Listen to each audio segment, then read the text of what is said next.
So there's a difference. Okay, so this is the third level of what constitutes fasting. 3, so 4. Finally, abstinence of the inclinations of the self. Whatever your habits were before Ramadan, then in Ramadan is the time to stop those habits. We were talking a little earlier about, electronics. If you're on Facebook all the time, you cannot live without your cell phone. This is the time to take a break from that.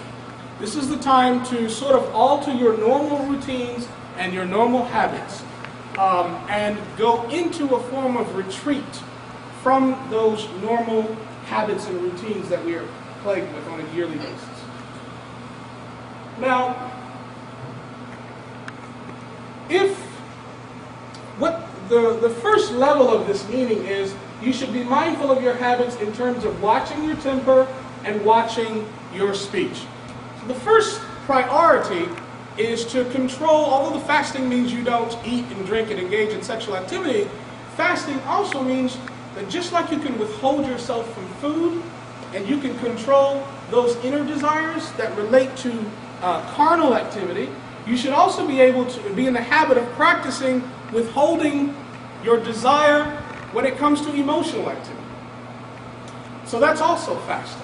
So things that would normally make you mad, you should be a bit more attentive to that and practice withholding your anger. Practice being patient. Practice not reacting in speech and instead acting in speech. Practice not responding to everything that you hear, which fasting helps because your breath starts to change. So talking too much is quite risky in multiple forms. So that's actually a barakah, a blessing. So doing these, watching what's called the limbs of the body is this part of fasting. And the first limb that is talked about are the eyes. And so when you're out in public, part of fasting means controlling your gaze. Right? Not looking at things you shouldn't be looking at. And even the things that it's okay to look at, being mindful of those things so that you don't look at that so much. One of the statements of the scholars of the path of the discipline of purifying the heart and Islamic psychology said to me that it's one of the signs of somebody who's immature and whose spiritual heart is sick, is that they look at everything and anything that comes in their way. And they have no discipline and focus with their eyes. So one of the things about fasting is that you control the first limb, which is lowering the gaze in general. The second limb are the ears.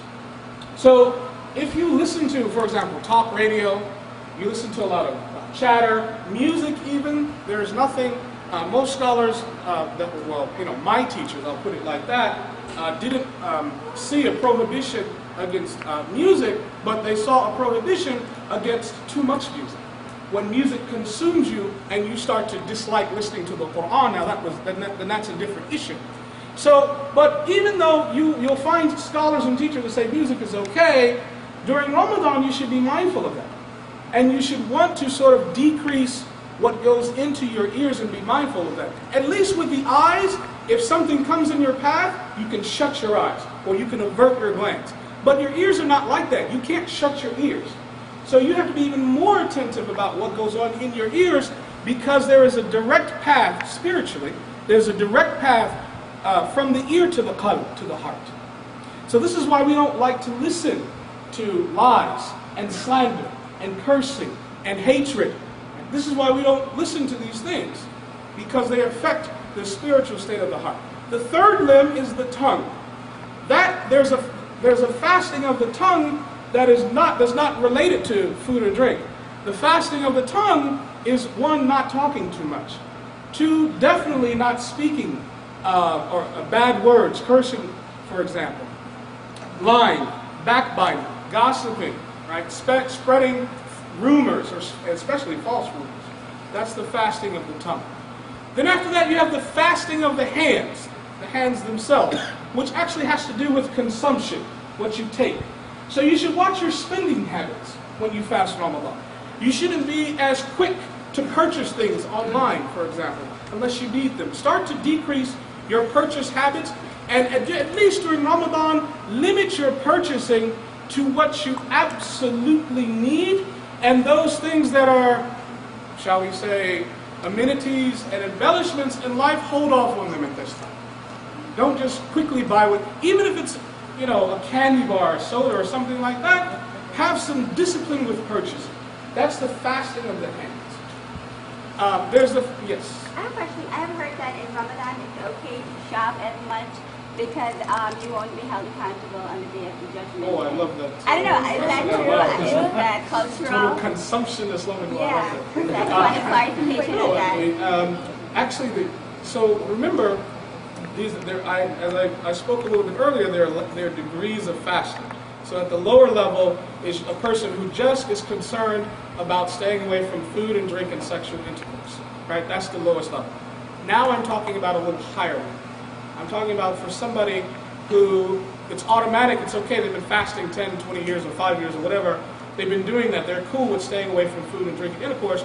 Now what's the next level for that person? What does Ramadan look like for somebody who wants to up their game, right? Who wants to increase it? So for that person, no. That person would engage in this kind of fasting that I'm talking about now. So that, particularly if it's the type of person that it's their normal habit to go out shopping all the time anyway. So the idea is during Ramadan you change your habits radically. You modify it. So if this is your habit normally, then no, that's not recommended. But for someone who's not that habit, who's a stingy person, for example, then yes, I would say for that person, they should go out and shop for other people. Yeah, so it depends. So then there's the fasting of the stomach, which obviously has to do with food and drink. The fasting of the genitals, which also has to do with sexual intercourse. And then finally, there's the fasting of the feet. Right? And the fasting of the feet is not going to places that you shouldn't be. So, technically, let's say somebody goes to a club and they're not drinking or eating, and they're like, well, it's Ramadan, I'm not eating, I'm not fasting. Say, okay, brother, you're functioning at the bottom level. All right, let's bring your game up a little. Come at this level. You should be here. Your feet aren't fasting.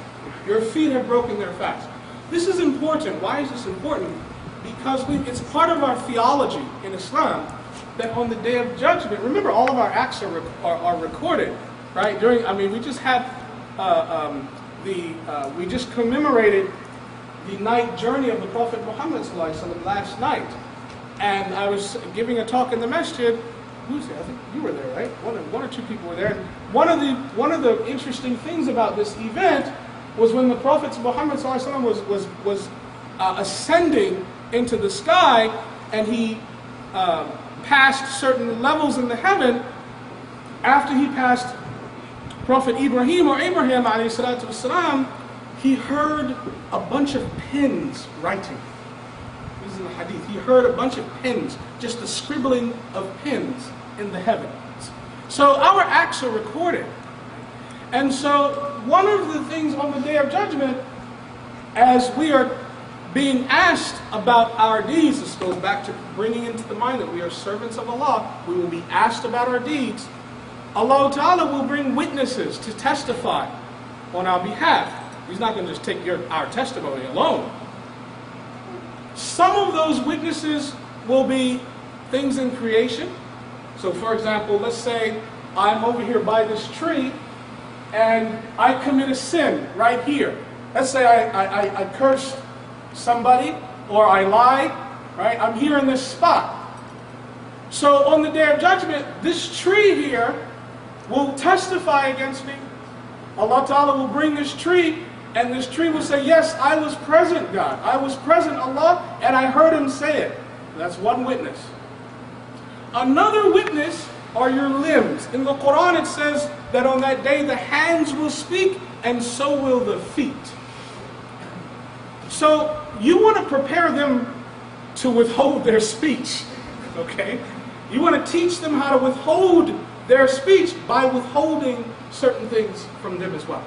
So you don't want to take as much. You don't want to go to places you shouldn't be going in. You don't want to hit people or abuse people or harm people because that's not fasting. So for some people, anger is a problem, and they lash out and hit. So for these people, part of their project is during Ramadan, like for that person, what good is it to stay away from their food or drink and they're abusing their wife? What logic is it? How is that blessing? How is that person getting blessing when he can withhold his food and drink and his intercourse, but he's like sending his wife to the hospital every night? Yeah, that's not control. That's not fasting. So for that person, Ramadan has a whole different meaning. So this first level is about staying away from food and drink and intercourse, but the second level is the abstinence from these inclinations of our ego, of our self. In other words, the habits that we take for granted, that we don't realize we have. All sinful and disliked activity should be avoided. Okay.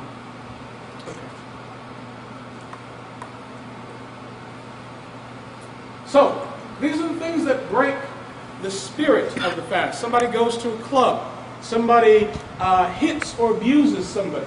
Somebody spends too much money on like useless things in Ramadan. Their fast is okay, but they've broken the spirit, the ruh, the barakah, the blessing of the fast. Okay? Somebody lied. Somebody backbiter, slandered, or gossiped, or cursed. They haven't eaten or drinking, so technically they're still fasting, but the spirit of the fast is gone. In other words, they fulfilled their duty for that day. They fulfilled their responsibility as a servant of God, but they don't get any reward for that. They've done it, but they don't get paid. Okay? They don't get the benefits. I'll just read this quickly. Acting in anger or rage. Remember the Prophet ﷺ, he said, if you're fasting and somebody provokes you, what do you say to them? I'm fasting. What does that mean? It means don't react. Withhold yourself. Control yourself. Looking at something sinful. People are looking at things, pornography on the computer. For Ramadan, you shouldn't even get on the internet. What's the point in you not eating and you're consuming that garbage? What's the point? Prophet ﷺ, he said, when I went on the night of Mi'raj, I saw people who would go to a table and there would be two types of meat. And one meat was very nice and beautiful and luscious and well cooked. And the other meat was dirty and rotten and putrid. And these people were made constantly to eat the putrid meat.